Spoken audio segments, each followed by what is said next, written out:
Adakah turun rahmat dalam sebuah keluarga jika istri meninggikan suara dengan suami? Ini bukan bertanya, mengadu.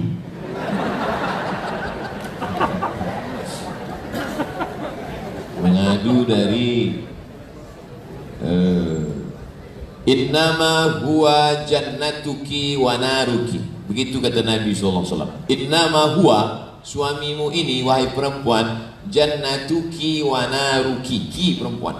Innama huwa, suamimu ini, jannatuki wa naruki, suamimu bisa menjadi surgamu, suamimu bisa menjadi neraka.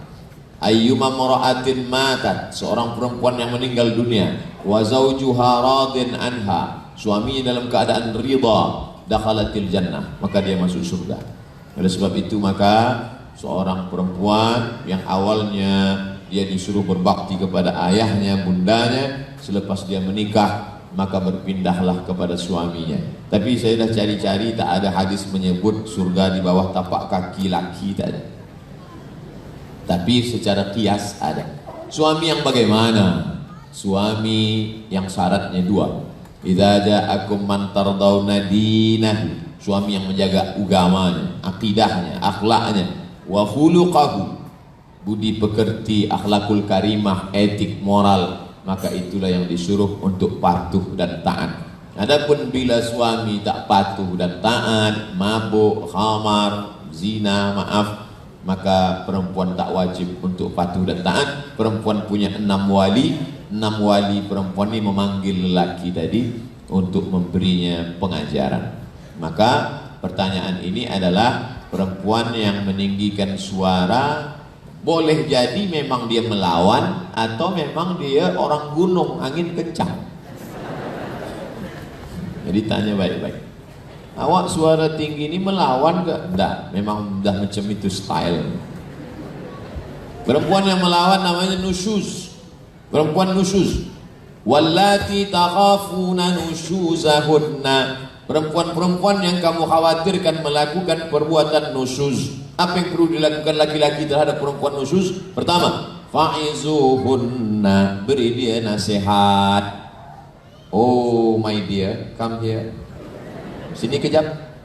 Awak tak boleh suara tinggi, sebab surga awak, neraka awak di sini letak. Oh, awak nak bagi tazkirah saya. Fa'izuhunna, bagi nasihat. Dia tak berubah bagi nasihat. Wahjuruhunna fil madaji'. Wahjuruhunna fil madaji'. Bisa. Madaji' tempat tidur.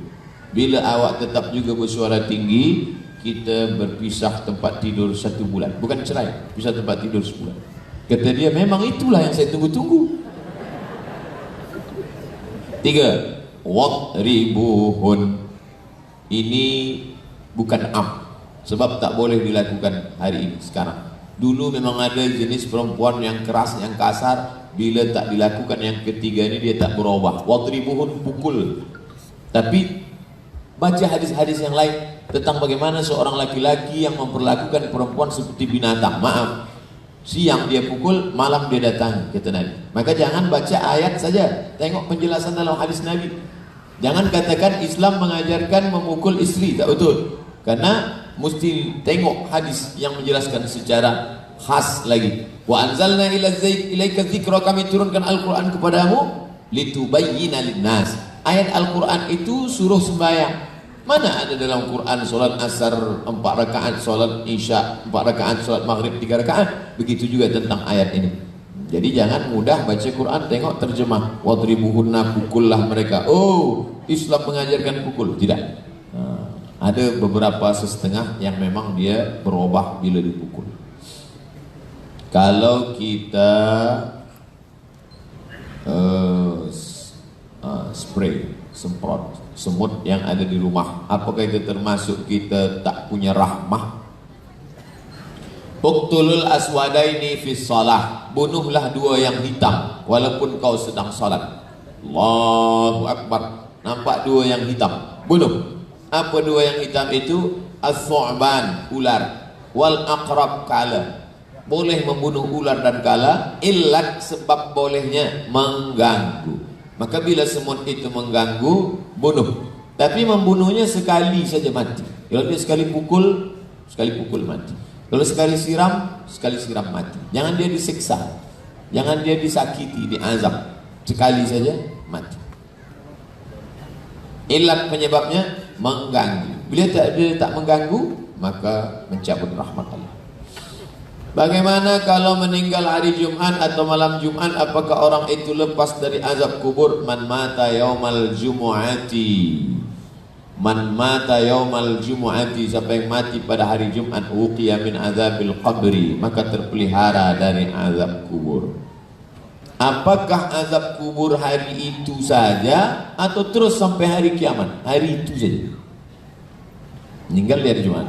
Peminum khamar, pemabuk, penjahat, minum khamar, mati malam Jumat. Oh, Allah tak adil, kata jamaah. Ustaz Somad mati hari Ahad. Pergi tazkirah ke Sabah, pergi ke sana, tak mati juga. Ini orang mati malam Jumat. Allah tak adil. Allah bagikan keringanan hari itu, tapi selanjutnya maka ada yang disebut dengan istidraj. Mana istidraj? Dari kata daraja, azab yang tertunda. Ditunda Allah SWT azab untuk diberatkan pada masa yang lain. Ada orang-orang yang di dunia ini sakit, tak pernah berhenti. Hatta yamshi 'alal ardi ma kanat 'alaihi khati'ah. Dibuat Allah dia susah, sakit, hilang, mati, kebakaran, sampai dia berjalan di atas muka bumi bersih sebersih-bersihnya. Jadi yang tak meninggal hari Jumat walaupun orangnya soleh, jangan kita suudzon. Adapun orang yang jahat meninggal hari Jumat, jangan pula kita anggap Allah tak adil. Ada orang soleh tak meninggal hari Jumat, tapi dia selamat dari azab kubur sebab doa yang lain. Hadis riwayat Muslim. Allahumma inni a'udzubika min azabi jahannam wa min azabil qabri wa min fitnatil mahya wal mamat wa min syarri fitnatil masiihid dajjal. Baca sebelum salam. Baik. Bagaimana orang tersebut ahli maksiat? Dah saya jawab dah. Saya tahu ke situ arahnya tadi. Bagaimana meninggal hari Isnin pula? Nabi wafat hari Isnin. Itu tadi yang saya katakan. Orang baik tak meninggal hari Jumat. Selamatkah dia dari azab kubur? Ya, sebab dipelihara hadis yang lain. Nabi SAW meninggal hari Isnin. Hari Isnin hari diangkat amal. Mengapa engkau puasa hari Isnin Khamis ya Rasulullah? Diangkat amal. Wa uhibbu an yurfa'a amali wa ana shaim. Aku suka manakala amalku diangkat dalam keadaan puasa. Dan jangan lupa Nabi meninggal sebagai Sayyidul Anbiya wal Mursalin, dan Nabi meninggal sebagai syahid karena Nabi termakan racun tahun ke-7 ketika diundang dijemput di Khaybar. Orang Yahudi bertanya, namanya Fatimah binti Mishkam, ya Muhammad sallallahu alaihi wasallam, ya, daging kambing mana yang kau paling suka? Tentu bila kita bertamu, orang tanya, tuan bait, sahibul bait bertanya mana paling suka?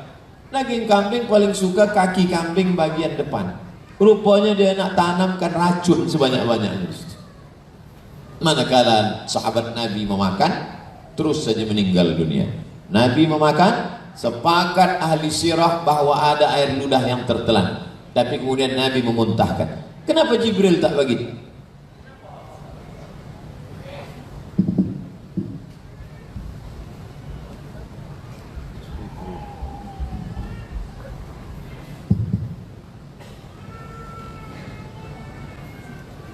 Jibril tak bagi tahu karena ada hikmah. Karena Nabi ingin tidak hanya meninggal sebagai seorang Sayyidul Anbiya wal Mursalin, tapi meninggal sebagai seorang syahid. Orang yang meninggal syahid tak mendapatkan 4. Pertama, tak merasakan sakaratul maut. Yang kedua, tak merasakan azab kubur. Yang ketiga, tak merasakan hisab. Yang keempat, terus saja masuk ke dalam surga Allah Subhanahu wa ta'ala. Dan Nabi jasadnya tidak dimakan tanah. Inna salatakum ma'rudatun alayya, salawat kamu datang ke makamku dibawa oleh malaikat. Sahabat bertanya, kaifa salatuna ma'rudatun alayka wa qad arimta? Bagaimana mungkin salawat kami sampai ke makammu padahal engkau sudah mati dimakan cacing tanah? Nabi menjawab, innallaha harramal arda ajsadal anbiya Allah mengharamkan jasad Nabi, Allah mengharamkan tanah memakan jasad para Nabi.